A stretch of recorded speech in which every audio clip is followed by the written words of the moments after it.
Here I have TCL 10 Plus, and today I'm going to show you how to take screenshot on this device. So first of all, you have to go to settings.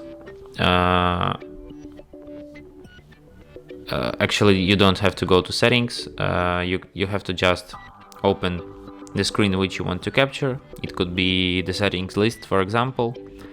And what you have to do next is to press power key and volume down key at the same time.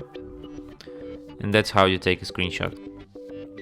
You can also take screenshot if you go to the upper bar here and just tap screenshot here.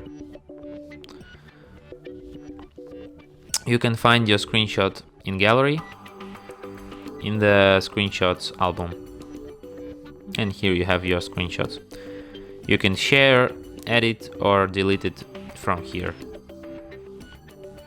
And that's it. Thanks for watching. If you find this tutorial useful, don't forget to hit that like button and subscribe to our channel.